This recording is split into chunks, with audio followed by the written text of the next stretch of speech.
Welcome back, fellow armchair generals, and hello, Sauron Mordor. Say hi if you're watching this. And Lawless.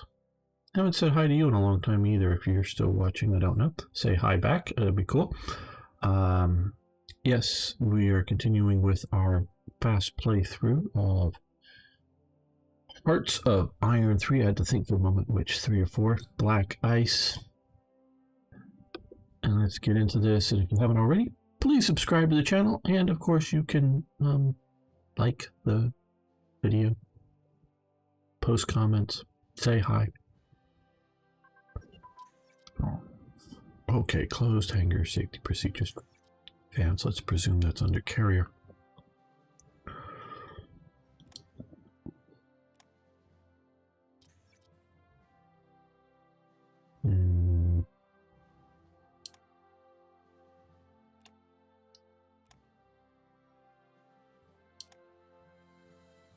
Already doing rolling artillery barrages for 38. Okay.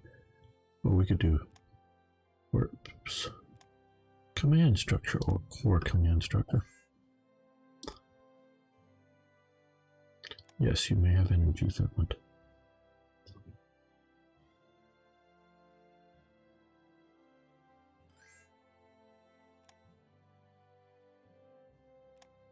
Or fuel, sure.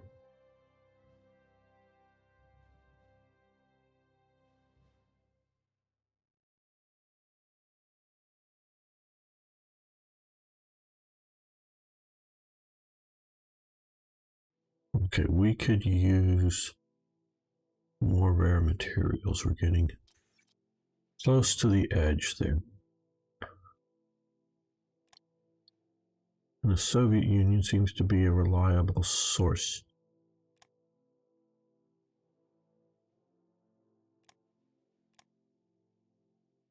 Well, I think I need to be buying those, not selling. Yes, that would make more sense. Okay, well, that's maybe a bit more than I want to expect. Okay, well, we'll go with that right now. Just because we are continuing to grow our industrial base. Okay, AP ammunition advanced. Is that oh, is that shipping? Yeah, naval engineering. Okay. Capital here. Or here we go. Okay, well, it's 35, but let's see. Don't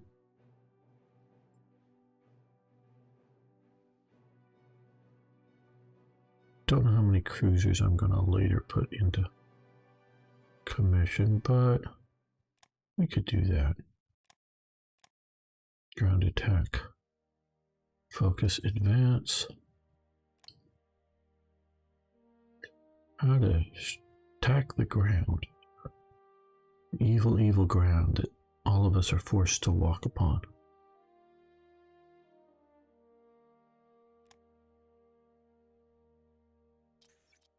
Ground attack. Focus. Which one? Forward air control. I don't know if it's that one or...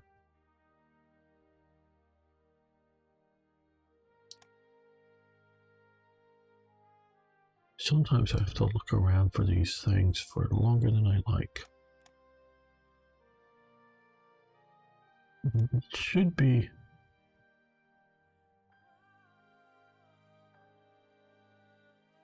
Forward air control. Don't... Okay, so, spearheaded doctrine. Okay, it's over here. It's one of these. Right, okay. Ground attack focus 38. I guess we can let that go. Motorized HQs. Now I know where that one is. Okay, we're going to stop that for the moment. Let's come back over here, and I think we're going to start on elastic defense. And yes, motorized HQs. Very good.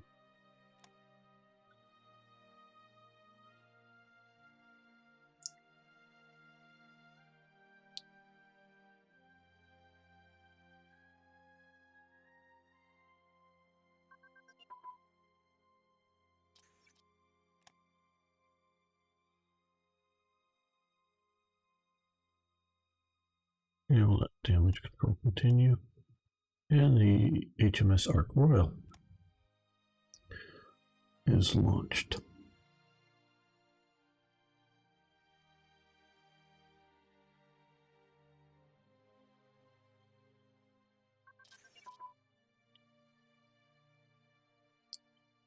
I think tactical attack focuses over here as well, and I guess we can let that go as well.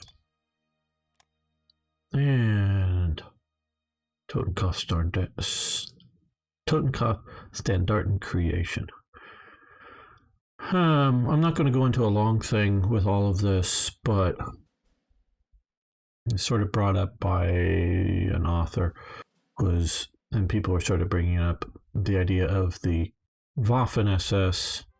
Was the SA armed? And I know I just recently talked about it, and yes, they were. To one degree or another, basically all of the SS is armed. Even though Waffen SS or armed SS is specifically a thing. I'm not entirely sure of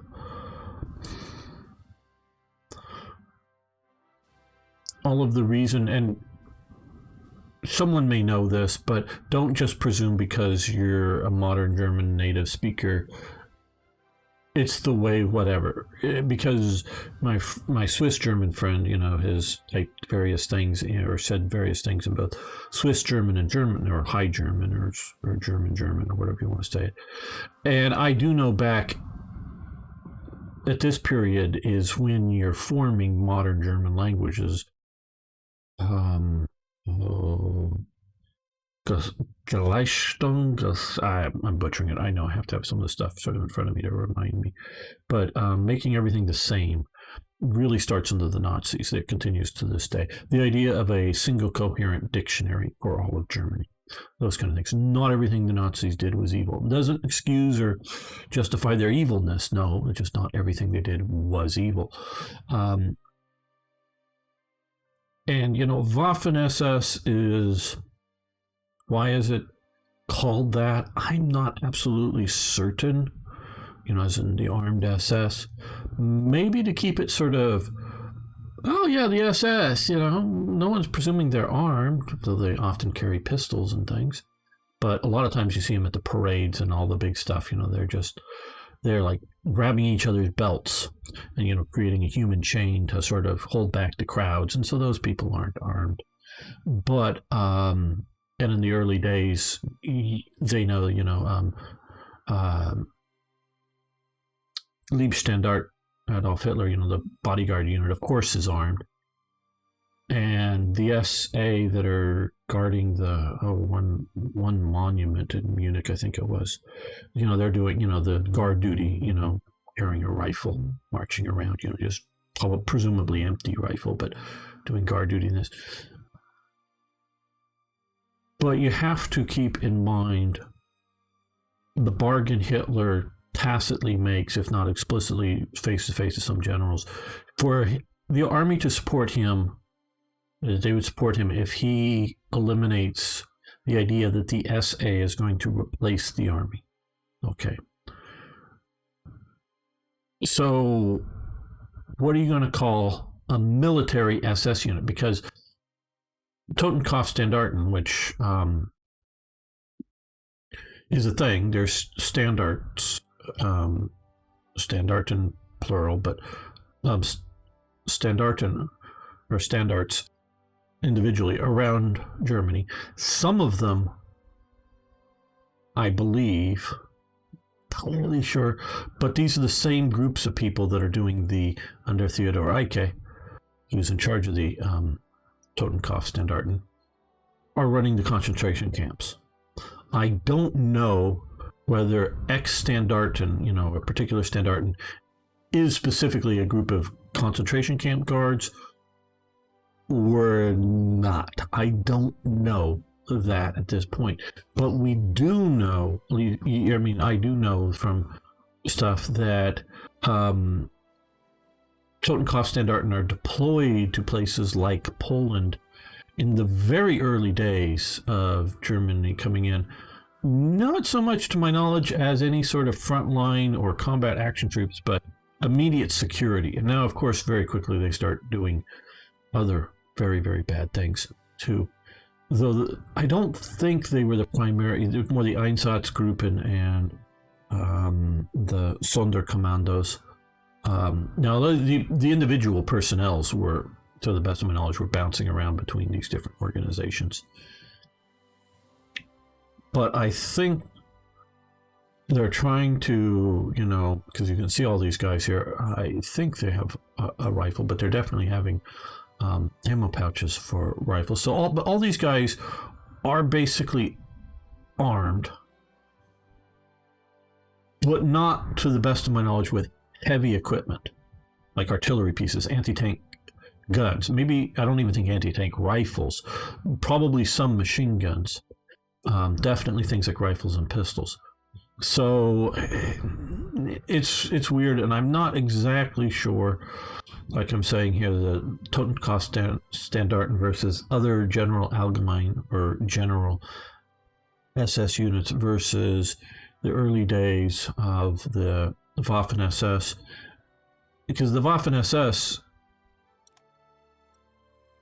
nice ceremony, nice air bases in northern Germany.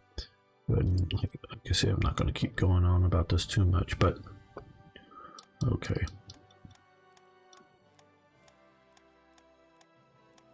Well, I'm going to add a few more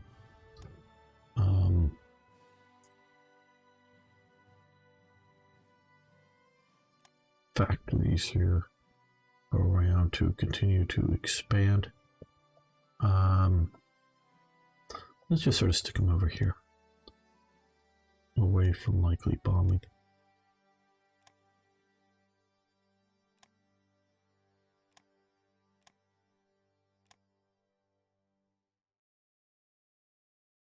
We'll probably not have to worry too much about protecting them. I think we have everywhere where we have the multiplier in place, but because early, because you have the early Waffen SS. I don't even know if we have any of those units yet on the board. That come in, and which gets rolled into the Waffen SS, but has a pre-existing existence, of course, as I just mentioned, Liebstedtart outfit. I don't think it was quite. This is just because they want one brigade in here. It's just sort of super large. It was large at this time, you know, as a protection squad, but I don't think it was like 10,000 men. I think like 3,000 or 4,000 men. Let's dump on a few more.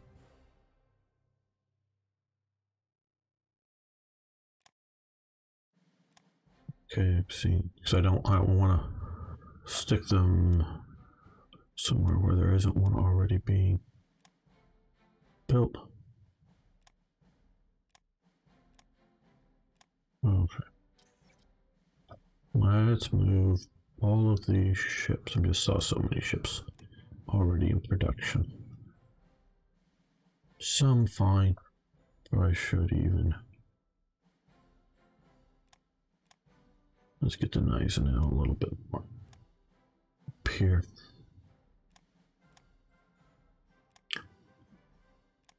And so you have this various formations.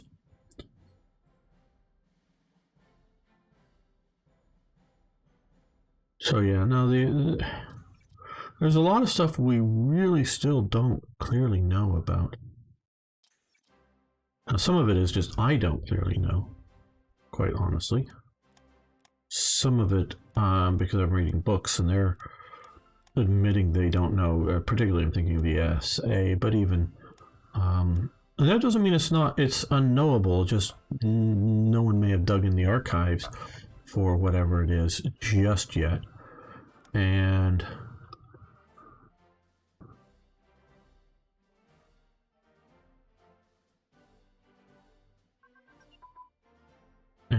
we also know quite literally Really as a liaison. I'm gonna think we're gonna find something more useful than that, because let's come up here for a 38 technology is what I'm thinking of. That we're now really pushing into. Okay, yes. Now we're gonna start up here on these.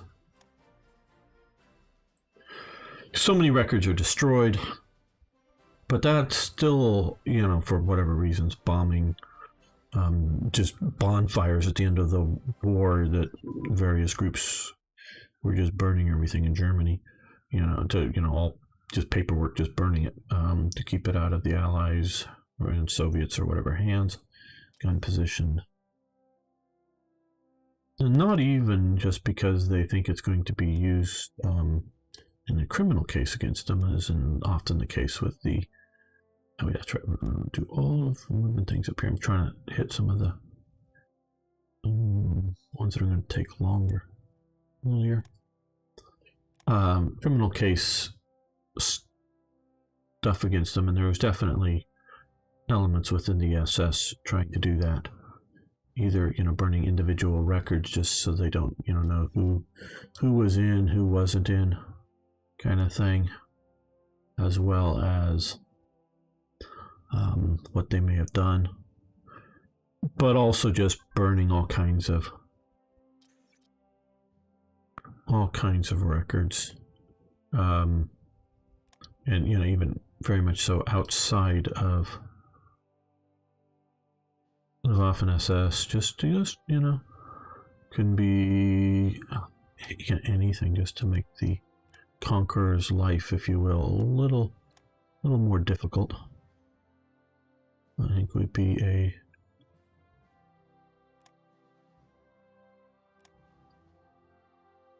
reasonable term for what they're doing. Okay, fuse in there. Oh, we expand. But even with all of that, stuff is still going to be found, because we know that there's lots of people that have held on to personal diaries and other things that, you know, people that are alive want to keep their associations with the Third Reich a secret, generally speaking, a lot of them, and then want to keep dads or granddads. But by the time it becomes great whatever, they'll probably not worry so much. So there's still a lot to gun position, gun position, gun ability, gun ability. Okay, so it's this one. Yeah, I see it's 37, but we already made the decision that we're coming over here to try to get things like cold oil coming better. So that will. I created the vent image, or changed it for that, but I did not create this. Gain level 5. Here, that's a pretty big jump. But here now, there.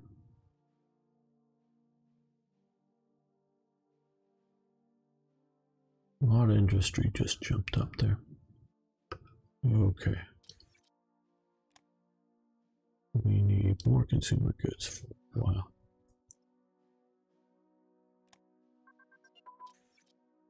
Naval HQs have advanced.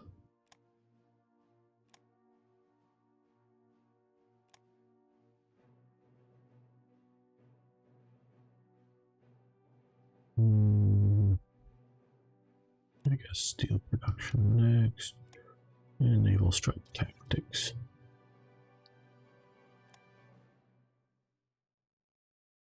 Yeah, we're oh no, 38. We'll stop that. We'll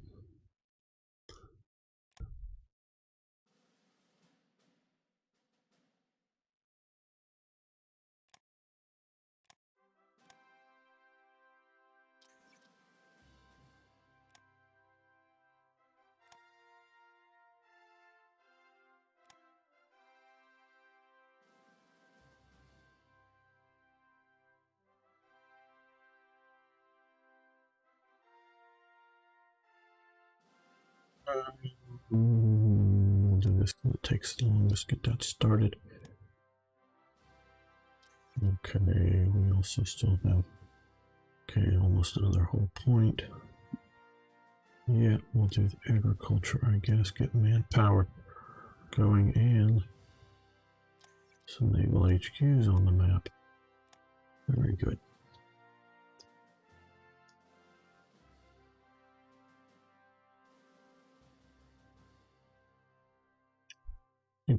I highly recommend the documentary series A World at War. It was made in the 1970s. Laurence Olivier, the famous actor. I know none of you've ever heard of him. You wouldn't recognize him.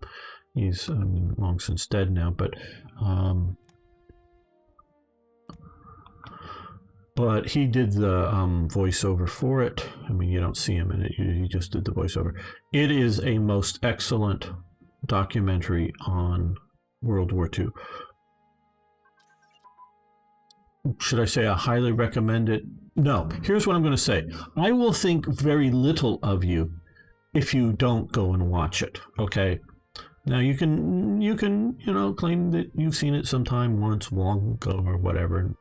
Obviously you don't have to tell me that you've never watched it, but I will think less of you if you don't watch it, because it is that important of a documentary on World War II. It is really good. Now, it's not like super detailed or anything. It's, I don't know, however many episodes. So they go fairly deep, but, it's like one, 40-minute episode on the Battle of the Atlantic. Obviously, there's more information than that, but it's a good overview. It's very well done. But it was done like back in the 1970s.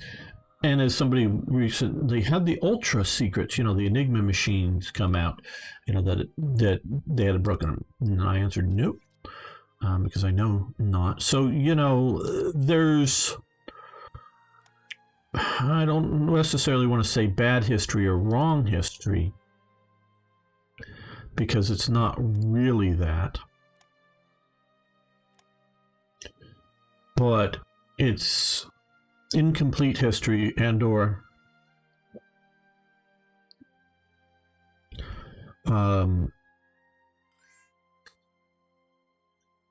giving the wrong emphasis. Like sometimes, that, oh, well,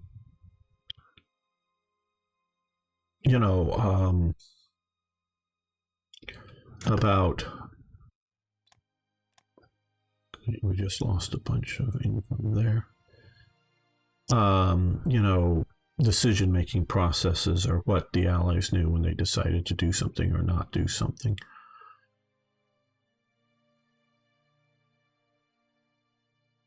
Okay, we hopefully, since we're buying a bunch of, yes, good, rare materials from them. Okay, almost 8 or about 18, so let's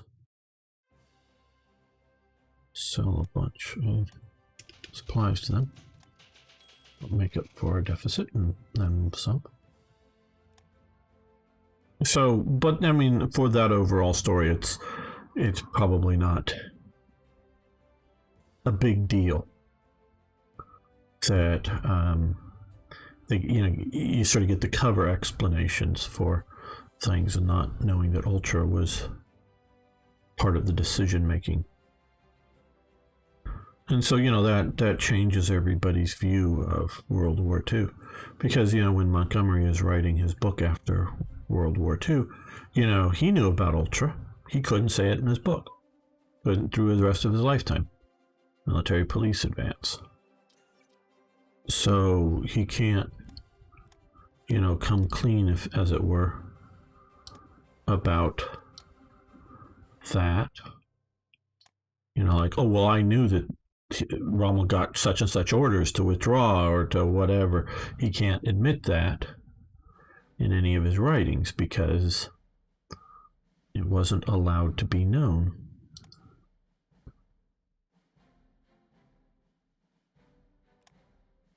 And I'm not saying they were in any way or necessarily lying. I mean, I'm sure to some degree, but it's just a topic they couldn't talk about. And so it changes the way historians look at things and know things. We would give them money for crude. No, thank you. That's way too big.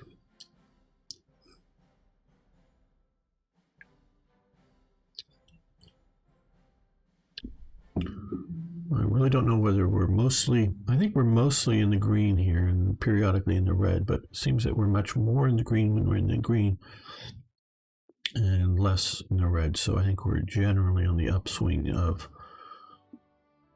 oil. We've actually been going down. I've been noticing on officers, which right now in 37 is not a real problem because we're not going to do any fighting. It just means we're putting more to either diplomacy, spies, technology.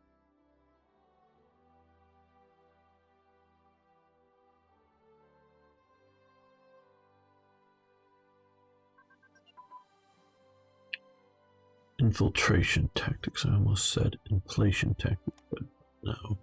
Infiltration tactics. Okay, for 34, keep that going.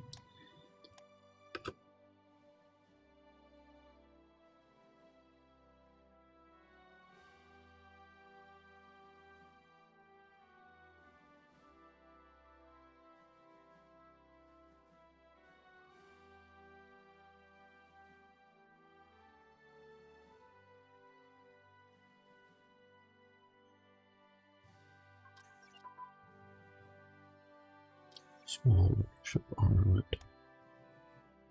And it's grayed out. Okay.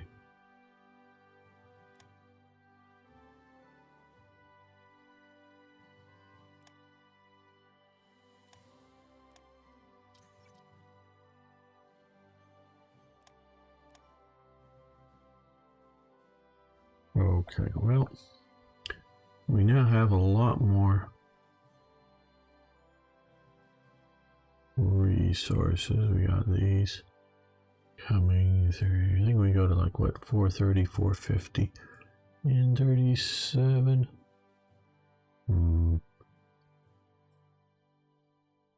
What's coming? I don't want to add any more. Okay. What I'm going to do here is save the game just in case. And let me explain to you. And we just had a crash. Oh, damn. Well, I guess that ends this episode. Crash on save. This thing still is not as stable as I'd like to be, but we're not having some of the other problems. Yeah, okay. Talk to you guys later.